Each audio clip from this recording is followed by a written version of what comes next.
जय गुरु जी, शुक्राना गुरु जी। जय गुरु जी संगत जी। रक्षाबंधन का त्योहार हमें प्यार और सुरक्षा का पैगाम देता है और हमारे लिए तो हमारे गुरु जी ही हमारे सबसे बड़े रक्षक हैं। आज के इस स्पेशल सत्संग में चलिए मिलकर उनके अनंत आशीर्वादों को याद करें। आइए संगत जी, आज हम जानेंगे कि कैसे गुरुजी महाराज अपने अनेकों रूपों के दर्शन करवाते हैं अपनी प्यारी संगत को। जय गुरुजी, शुक्राना गुरुजी। आगे बढ़ने से पहले आप अपने चैनल गुरुजी सत्संग वर्ल्ड को सब्सक्राइब कर लीजिए ताकि आपको ऐसे वीडियोस, ऐसे चमत्कार गुरुजी के रोज़ रोज़ सुनने को मिले और साथ ही अपने दोस्तों के साथ इन वीडियोस को शेयर कीजिए ताकि वो भी हमारे गुरुजी महाराज की ब्लेसिंग्स को पा सके। जय गुरुजी, शुक्राना गुरुजी। और हाँ संगत जी, आप में से कोई भी संगत अपना सत्संग हमारे साथ शेयर करना चाहते हो या अपने दोस्तों के साथ शेयर करना चाहते हो तो नीचे दिए गए ईमेल आईडी या फिर व्हाट्सएप नंबर पर आप हमें मैसेज कर सकते हैं। आपके सत्संग भी बहुत जल्द ही शेयर किए जाएंगे। जय गुरुजी, शुक्राना गुरुजी। आज हम सुनेंगे नरेंद्र ढंड अंकल का सत्संग जो कि अहमदाबाद के रहने वाले हैं। श्रद्धालु की निजी नियति में गुरुजी का हस्तक्षेप, जहाँ पर वह भक्त को उन विपदाओं से बचाते हैं जिनका उसे ज्ञान नहीं हो और ये करने के लिए उसके कर्मों का निवारण समझना सरल नहीं है। साथ ही उसके बुरे कर्मों को समाप्त करने में सर्वशक्तिशाली के कृत्य, जीवन और मृत्यु पर उनका अधिकार सिद्ध करते हैं। नरेंद्र ढंड अब अहमदाबाद स्थित जनरल इलेक्ट्रिक में काम करते हैं। उनकी पत्नी के शरीर में एक शक्तिशाली दुष्ट आत्मा ने प्रवेश कर लिया था। उनकी मां पटियाला में नए साल के अवसर पर गुरुजी से मिली और उनका एक चित्र लेकर घर आई। परिवार ने पंचकुला में गुरुजी से भेंट करनी चाही, लेकिन ये संभव नहीं हो सका। वह मनसा देवी चले गए। महिलाओं का सरलता से हर बात पर विश्वास करने के लिए नरेंद्र ने उन पर व्यंग कसा कि हर ईंट के पीछे 2 गुरु मिल जाएंगे। फाइनली फैमिली को चंडीगढ़ में शिवरात्रि के अवसर पर गुरु दर्शन के सौभाग्य प्राप्त हुए। नरेंद्र ने अनेक सत्संग सुने और गुरुजी को ये भी कहते हुए सुना कि जो भी श्रद्धा से आया है वह उसके घर अवश्य जाएंगे। अगले दिन सुबह 4:30 बजे ये शब्द सत्य सिद्ध हुए जब उनके शयन कक्ष का यानी बेडरूम का गेट खुला और नरेंद्र ने गुरुजी की छाया देखी। गुरुजी ने घर पर अपने आने के प्रमाण भी छोड़े। घर की सफाई करते टाइम कपल को कुछ सोने के बहुत ही महीन तार मिली। उनको ये पता नहीं था कि ये क्या है, लेकिन अगले 20 दिन तक घर में वह उन्हें उठाते रहे। ये वही तार थे जो गुरुजी के वस्त्रों में सजे हुए बेल बूटों में लगते थे। नरेंद्र ने गुरुजी से मिलने का निश्चय किया और एक सैटरडे को उनसे मिलने चंडीगढ़ गए। उन्होंने गुरुजी से अपनी वाइफ की समस्या का जिक्र किया तो गुरुजी ने कहा कि उन्हें आशीर्वाद मिल गया है। नरेंद्र निराश हो गए। वह सोच रहे थे कि गुरुजी ने उनसे उनकी समस्या के बारे में क्यों नहीं पूछा या उनसे और अधिक बात क्यों नहीं करी। उस टाइम तक वह गुरुजी द्वारा उच्चारित शब्दों की पूरी शक्ति से अनजान थे। उनके कथन सत्य वचन हैं, भले ही कितने भी अनौपचारिक रूप से किसी की समस्या का निवारण करने के लिए कहे गए हो। नरेंद्र फिर गुरुजी के जन्म स्थान डुगरी गांव गए। वहां से वह यादगार के लिए गुरुजी के घर से एक ईंट ले आए। उस ईंट को धोकर उन्होंने अपने घर में पूजा स्थान पर रख दिया। उसी रात को उन्हें एक ड्रीम आया। उन्होंने देखा कि वह नारी आत्मा जो उनकी वाइफ के शरीर में थी, उसने अब उनके शरीर में प्रवेश कर लिया। उनके मुख से वह बोली कि उसे कभी भी वश में नहीं किया जा सकता था, लेकिन घर में रखी हुई वह ईंट इतनी शक्तिशाली है कि अब वह यहाँ पर और एक पल भी नहीं रह सकती है और वह इसी टाइम ये घर छोड़कर जा रही है। परिवार की समस्या हल हो गई थी। गुरुजी के घर से लाई हुई उस ईंट के कारण वह एक ईंट नरेंद्र के उस परिहास यानी कि हर ईंट के पीछे 2 गुरु मिल जाते हैं, उसका मुंह तोड़ जवाब भी था। काफ़ी ज़्यादा कोशिश करने पर भी अगले दिन नरेंद्र को वह पूरा ड्रीम नहीं याद था, लेकिन गुरुजी ने उनके मन की सभी शंकाएं ये कहकर दूर कर दी कि उन्हें एक ईंट के माध्यम से कृपा हुई थी। फिर गुरुजी ने हमेशा की तरह थोड़े से वाक्यों में गुरु की प्रकृति का रहस्योद्घाटन ये कहकर किया, गुरु को कुछ भी बताने की ज़रूरत नहीं है, गुरु को इस स्तर तक मत गिराओ, गुरु को तुम्हारी समस्या का आभास है और वह उसका हल निकाल लेंगे। बार बार गुरुजी के ये शब्द सत्य सिद्ध हुए हैं। लुधियाना में उनके पैतृक घर के गेट पर 2 हाथ के चिन्ह थे। नरेंद्र की वाइफ को कुछ अंदेशा था और उसने अपनी सास को दर्शन के लिए नैना देवी के मंदिर भेज दिया। जब वो वहाँ पर नहीं थी, नरेंद्र की वाइफ ने घर साफ करने और उन निशानों को मिटाने लग गई। उसने उन चिन्ह को अपने हाथ से मिटाने का बहुत प्रयास किया। रात तक उस हाथ में बहुत ही ज़्यादा दर्द और सूजन आ गई थी। 4 दिनों में बाएं अंग में बहुत ही ज़्यादा परेशानी हुई। डॉक्टर्स ने मेडिसिन शुरू करवाकर कुछ एक्सरसाइज करने को कहा। नरेंद्र जलंधर में काम करते थे। पत्नी का समाचार सुनकर वह घर वापस आना चाह रहे थे, लेकिन पत्नी ने उन्हें फ़ोन पर चिंता मुक्त रहने के लिए कहा। हमेशा की तरह गुरुजी ने उसको रोग मुक्त किया था। उसने बताया कि वह अपना दुखड़ा गुरुजी के स्वरूप के सामने व्यक्त कर रही थी कि अचानक गुरुजी प्रकट हो गए। अपने इस प्रकार प्रकट होने के अचंभे के शांत होने के बाद वह कपल के बिस्तरे पर बैठ गए। उन्होंने बताया कि उन चिन्हों का अर्थ सास की निश्चित मृत्यु थी, जो उन्होंने मात्र हाथों के लकवे में परिवर्तित कर दी थी। गुरुजी ने अपने भक्त के हाथ मले और फिर उन्हें हिलाने को कहा। जब वह नहीं कर सकी तो उन्होंने प्रक्रिया दोहराई। इस बार वह हाथ को हिला सकी। लकवा गायब हो गया। गुरुजी ने सलाह दी कि वह अपनी सास से उनके चित्र पर जल डलवाए और इस जल से उन चिन्हों पर छींटे मारे जाए। छींटे मारते ही वह भूरे से लाल रंग के हो गए। गुरुजी बोले कि उन्हें आशीष मिला है। नरेंद्र बचपन से शिव के भक्त रहे हैं। वह माला जपने और अमरनाथ, जहाँ पर बर्फ का शिवलिंग है, जाना पसंद करते थे। गुरुजी से मिलने के बाद वह अपने भाई सुनील के साथ फिर से उस पवित्र स्थान पर गए। जब वह दोनों गुफा के अंदर जाने के लिए लाइन में खड़े हुए थे, नरेंद्र को डे ड्रीमिंग होने लगी। गुरुजी की संगत का पूरा दृश्य उसकी आंखों के सामने होता हुआ गुजर गया। चाय प्रसाद आए हुए भक्तों में बांटा जाता, हॉल में गूंजती हुई शब्द कीर्तन की मधुर वाणी और पेट भरकर लंगर, भक्तों द्वारा सुनाए हुए सत्संग जिनमें वह अपने निजी जीवन में हुए चमत्कारों का वर्णन करते। देर शाम को पंजाबी गानों और पुराने संगीत या गज़लों से वातावरण भर जाता। ये सब याद करते हुए नरेंद्र के मन में सवाल उठ खड़ा हुआ कि गुरुजी कौन है। उसके मन में ये सवाल आने की देर थी कि शिवलिंग से उसके ऊपर की दिशा में किरणें निकली और वह उसके ऊपर 1 फुट के वृत्त में फैल गई। उसमें नरेंद्र को शिव के दर्शन हुए, जिन्होंने गुरुजी की छवि बना ली और फिर से शिव की आकृति में आ गए। नरेंद्र के कान में एक ध्वनि गूंजी, मैं शिव हूँ, मैं सब कुछ हूँ। पूरी गुफा में गुरुजी की गूंज फैल गई, जिसका आनंद नरेंद्र के छोटे भाई सुनील ने भी उठाया। उसी दिन उनके लुधियाना वाले घर में उसकी वाइफ को भी एक ड्रीम आया। उसने गुरुजी को हाथ में त्रिशूल लिए नंदी पर बैठे हुए देखा।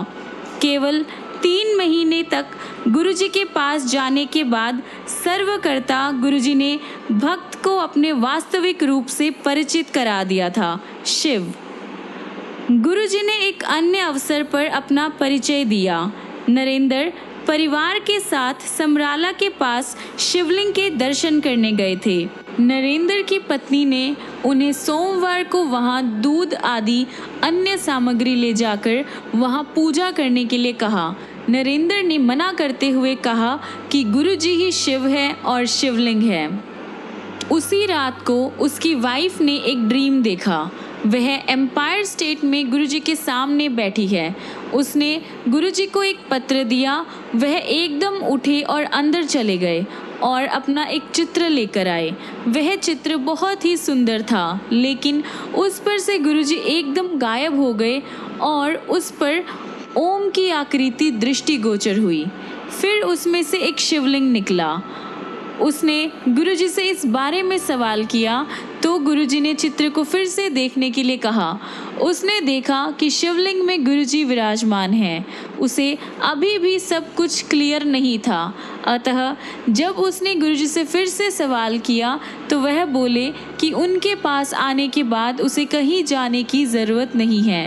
गुरुजी ने उसे बताया कि उनके सामने आने के बाद अन्यथा कहीं नहीं जाना चाहिए, क्योंकि वही रब है। एक बार गुरुजी लेटकर पाठ कर रहे थे और सारे भक्त उनको घेर कर उनकी सेवा में लग्न थे। एक भक्त जो उनके कमल चरण बहुत देर से दबा रहा था थक गया और उसने अपना काम नरेंद्र को सौंप दिया। नरेंद्र खुश होकर गुरुजी के पैर दबाने लगे। उन्होंने गुरुजी के पैरों को हाथ ही लगाया था कि उन्हें अपना परिचय देने के लिए कहा गया। उन्होंने अपना नाम बताया तो गुरुजी ने जोर लगाकर पैर दबाने को कहा। थोड़ी देर बाद उन्होंने अपने तलवे और जोर से दबाने के लिए कहा, क्योंकि उनमें बहुत ही ज़्यादा दर्द हो रहा था। 10 मिनट के बाद सद्गुरु ने फिर से नरेंद्र को अपनी पूरी शक्ति लगाकर तलवे दबाने को कहा। उन्होंने वैसा ही किया। गुरुजी के पैर के अंगूठे से अमृत प्रवाह होने लगा, जैसे गाय दूध देती है। गुरुजी के पैर के आसपास 1 फुट तक का क्षेत्र उससे गीला हो गया। गुरुजी ने नरेंद्र को कहा कि अब देखो गुरु कौन है। उनका पूरा शरीर अमृत से भरा हुआ है। इसी तरह जब नरेंद्र ने गुरुजी को उनका वास्तविक रूप दिखाने के लिए विनती करी तो उन्होंने नम्रता पूर्वक मना कर दिया। उन्होंने उसे समझाया कि वह 14,000 वॉट के तार के समान हैं और उनके भक्त 0 वॉट के बल्ब। वह बोले कि अगर उन्हें छुआ गया तो छूने वाला नष्ट हो जाएगा। वह शिव है, उसके दिल की धड़कन रुक जाएगी। समय आने पर वह उन्हें दर्शन करने की क्षमता देंगे। यदा कदा गुरुजी भक्त के निजी धार्मिक व्यवहार पर अपनी राय व्यक्त करते थे, पर ऐसे अवसर बहुत ही कम होते थे। माला को कुछ भी बताने को वह मना करते थे, क्योंकि ऐसे मनुष्य स्वाभिमानी हो जाता है। लेकिन नरेंद्र इस प्रथा को अपने बचपन से करते आ रहे थे। एक दिन जब वह ऐसा अपने घर के पूजा रूम में कर रहे थे, वह समाधि में चले गए और बड़े मंदिर पहुंच गए। वहां पर वह हॉल में बैठे हुए थे और माला उनके सामने रखी हुई थी।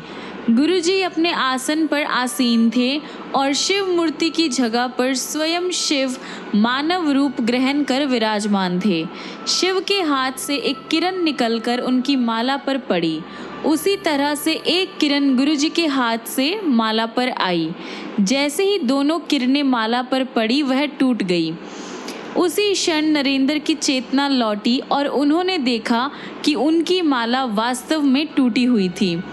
उस दिन से नरेंद्र ने माला को कुछ भी बताना बंद कर दिया है। वह अब गुरुजी की बातों पर विश्वास करते हैं कि प्रार्थना कभी भी करी जा सकती है। प्रभु को याद करने के लिए न ही कोई माला, न ही कोई उपयुक्त टाइम चाहिए। ईश्वर को खाते पीते, घूमते, भोजन बनाते हुए, लेटे हुए या कोई भी काम करते हुए कभी भी याद कर सकते हैं और उसको धन्यवाद दे सकते हैं।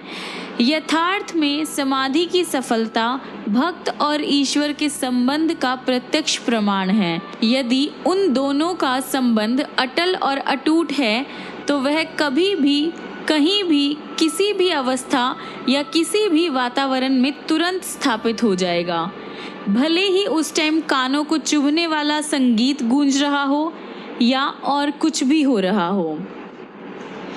एक अवसर पर गुरुजी ने नरेंद्र और उनकी फैमिली को कुछ दिन के लिए बड़े मंदिर में रहने के लिए कहा। वहां रहते हुए एक दिन नरेंद्र और एक और संगत हॉल में रखी हुई शिव प्रतिमा को साफ कर रहे थे। अचानक नरेंद्र ने उस मूर्ति के चरणों से अमृत निकलता हुआ देखा। उन्होंने उसे कपड़े से साफ किया, पर वो स्थान फिर से गीला हो गया। नरेंद्र के साथ जो और संगत थी, उन्होंने कहा कि ऐसा संभव नहीं है। उन्होंने कहा कि नरेंद्र ने उस स्थान पर ब्रासो नहीं लगाया होगा। जब उन्होंने खुद से उसे साफ करने का प्रयास किया तो फिर से वहीं पर अमृत प्रवाह हुआ। ये देखकर वो भी अचरज में पड़ गए। नरेंद्र पहली बार बड़े मंदिर में दिसंबर 1998 में गए थे। गुरुजी ने स्वयं उन्हें और अन्य संगत को उसका भ्रमण करा के दर्शन कराए। अचानक समूह ने देखा कि आधा लिंग गीला है और वह सोच रहे थे कि ये कैसे संभव है। उनके ऐसा सोचते ही गुरुजी तुरंत बोले कि उस पर अमृत वृष्टि हो रही है। उन्होंने भविष्यवाणी करी कि एक दिन गंगा नदी स्वयं आकर इस लिंग को दुग्न स्नान कराएगी। ये लिंग भारत के 12 ज्योतिर्लिंगों से भी प्रमुख होगा और जिनकी अभिलाषाएं कहीं और पूरी नहीं हो सकेगी, वो यहाँ होगी। गुरुजी के इस कथन के एक वीक बाद एक और संगत श्री सिंगला ने ड्रीम देखा कि गंगा इस लिंग को अपने जल से स्नान करा रही है। 2006 में नरेंद्र का परिवार मथुरा कृष्ण भक्तों के पावन स्थल पर तीर्थ यात्रा के लिए जाना चाह रहा था, लेकिन बहुत प्रयास करने पर भी उनकी योजनाएं जो थी वो सफल नहीं हो पा रही थी। अप्रैल 2006 तक ऐसा ही चलता रहा। इसी टाइम परिवार बैसाखी के अवसर पर बड़े मंदिर में आया। गुरुजी ने नरेंद्र की वाइफ को ड्रीम में दर्शन दिए और उसको अपने चरण कमल दबाने के लिए कहा। उनके पैर दबाते हुए सद्गुरु के चरणों में से एक कृष्ण की मूर्ति प्रकट हुई। उन्होंने उसे वह उनके पेट पर रखने के लिए कहा। जब उसने ऐसा किया तो वह पेट के अंदर जाकर अंतर्ध्यान हो गई। फिर गुरुजी अपने कक्ष में गए और नरेंद्र की पत्नी ने देखा कि वह एक मंदिर में परिवर्तित हो गया है। वहाँ पर राधा कृष्ण का एक बहुत ही विशाल चित्र था। वह भक्त जो वृंदावन जाकर कृष्ण की प्रतिमा देखना चाह रही थी, उसने ये देखकर गुरुजी से स्पष्टीकरण मांगा। गुरुजी ने इस सवाल में जवाब दिया कि क्या उसे दर्शन हुए? वृंदावन जाने की कोई ज़रूरत नहीं है, सब कुछ इधर ही है। जून 2002 में गुरुजी की संगत के साथ नैनीताल जाने की योजना बन रही थी। नरेंद्र की वाइफ सोच रही थी कि गुरुजी उनको साथ चलने के लिए कहेंगे या नहीं। नरेंद्र ने कहा कि न तो वह उनके पुराने संगत हैं और न ही धनवान हैं, तो गुरुजी उनको पॉसिबली आने के लिए न कहे। शीघ्र ही पता लगने वाला था कि उनका सोचना कितना गलत था। गुरुजी की संगत में कोई भेदभाव नहीं होता और उन जैसे तेजस्वी विभूति के समक्ष सब एक है, सब बराबर है। वह दाता है और शेष सब। कोई भी लौकिक प्रतिष्ठा होते हुए मात्र भिक्षु है। 2 दिन में ही गुरुजी ने नरेंद्र को दिल्ली बुलाया। दिल्ली पहुंचकर लंगर खाने के बाद गुरुजी ने उन्हें नैनीताल आने का निमंत्रण दिया। जब नरेंद्र घर वापस पहुंचे तो उन्होंने अपनी पत्नी से कहा कि गुरुजी ने केवल औपचारिकता के लिए उन्हें आमंत्रित किया होगा, पर जाने से 3 दिन पहले गुरुजी ने उन्हें फिर से बुलाया और साथ में उन्हीं वस्त्र भी लाने के लिए कहा। गुरुजी ने नरेंद्र के सामने उसका भ्रम जो था वो सारे भ्रम दूर कर दिए थे। नरेंद्र कहते हैं कि उनको आपके जीवन के बारे में सब ज्ञान है, आप क्या करते हैं और क्या सोचते हैं। नैनीताल में गुरुजी ने नरेंद्र को डिप्लोमा अथवा डिग्री में स्टडीज़ करने के लिए कहा। नरेंद्र ने कहा कि 1 दशक के बाद ये करना अब बहुत मुश्किल होगा, लेकिन गुरुजी सबको अपना आश्रय प्रदान करते हैं।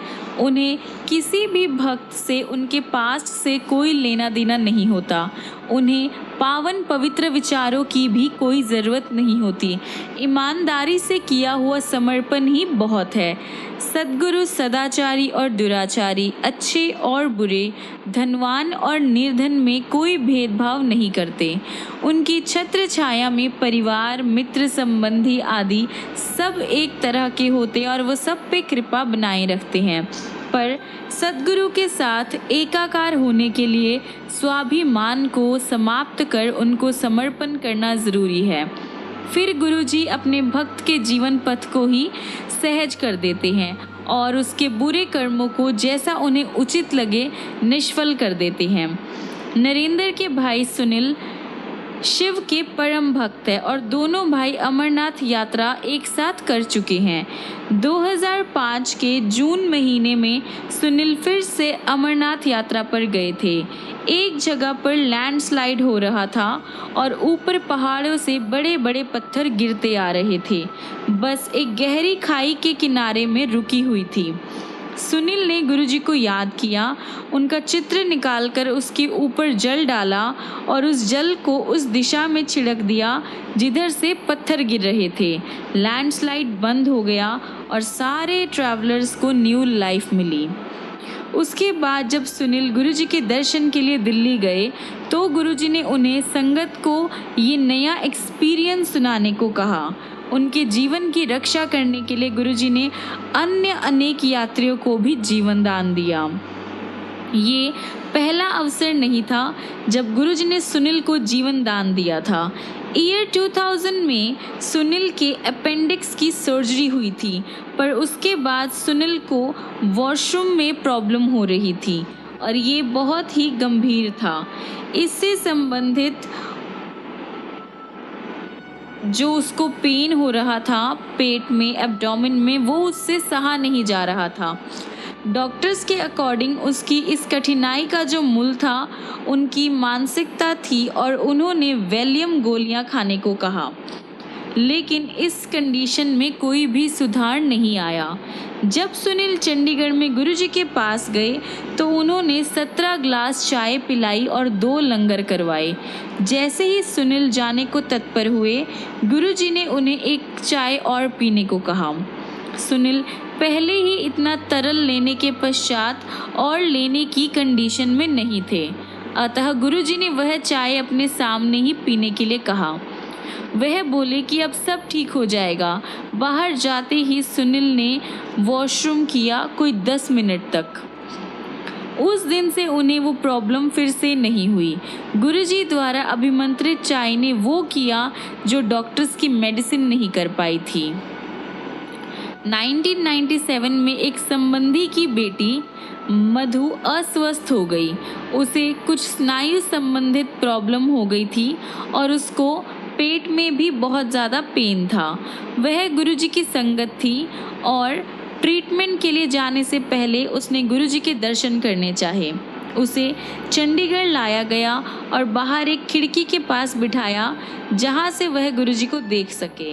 मधु ने रोते हुए प्रसाद के लिए प्रार्थना करी। गुरुजी ने उसकी आस्था की परीक्षा लेने के लिए उसको सबसे एंड में प्रसाद दिया। उन्होंने उसको पटियाला के राजेंद्र हॉस्पिटल में एडमिट करवाने को कहा। 2 वीक वहां रहकर उसकी कंडीशन में सुधार हुए। हॉस्पिटल से निकलकर वह फिर से गुरुजी के दर्शन के लिए आई। उसके शरीर में एक बोतल लगी हुई थी जो गुरुजी ने निकलवा दी। डॉक्टर्स आश्चर्यचकित थे।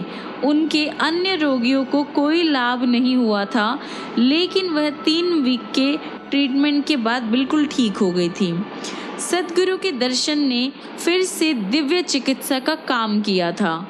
गुरुजी की महिमा एक अन्य संबंधी पर भी हुई।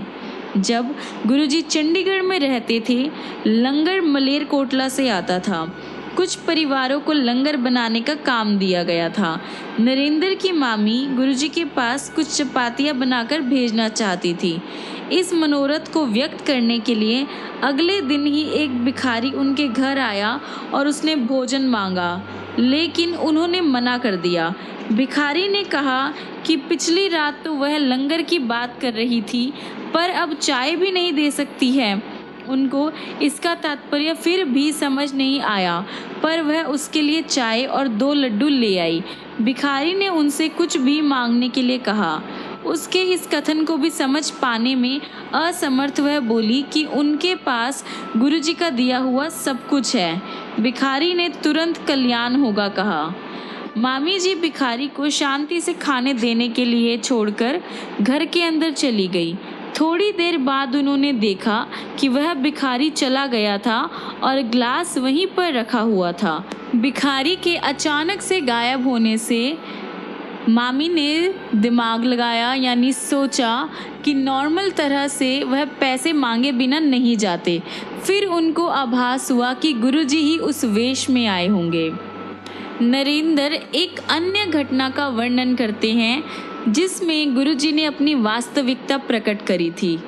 एक ड्रीम में नरेंद्र को एक हॉल में ले जाया जाता है। गुरुजी उसे बुलाकर 3 बार उसके कान खींचते हैं और फिर मस्तक के मध्य के स्थान को 3 बार छूकर कहते हैं, कल्याण हो गया। कुछ दिन के बाद नरेंद्र ने देखा कि गुरुजी के लॉकेट पर, जिसे वह सदा पहने रहते हैं, उसमें ओम और शेषनाग की छवि अंकित है। ये अभी भी नरेंद्र के लॉकेट पर देखी जा सकती है। नरेंद्र ने इसका जिक्र गुरुजी से किया तो वह बोले कि केवल भगवान ये कर सकते हैं। कोई और अपने को ईश्वर कह सकता है? वो ही परमात्मा है और यथार्थ में विधाता वही है। उनका रूप रहस्यात्मक और आश्चर्यजनक है। नरेंद्र उनसे उनकी जूतियां प्राप्त करने की घटना का जिक्र करते हुए कहते हैं कि वह 3 आकार की है, 6, 7 और 8, और गुरुजी उन तीनों को पहना करते थे। कई अन्य संगत ने भी गुरुजी के अलग अलग रूपों को देखा है। ऐसा केवल वही कर सकता है जिसने भौतिक पर विजय प्राप्त कर ली हो, जो माया से ऊपर हो, प्रकृति जिसके चरणों में निवास करती हो, जो उसका स्वामी हो, जो शिव है जिसका कोई आदि मध्य या अंत नहीं है, जिसने काल से पहले जन्म लिया हो और जिसने गुरुजी के रूप में मानव जाति का कल्याण करने के लिए अवतार लिया हो। वह प्रेम सहित अपने भक्तों का संरक्षण करते हैं, उन्हें कभी भी अयोग्य होने का आभास नहीं होने देते और सदा अपने अंदर छुपी हुई दिव्यता को खोजने की प्रेरणा देते हैं। जय गुरुजी, शुक्राना गुरुजी।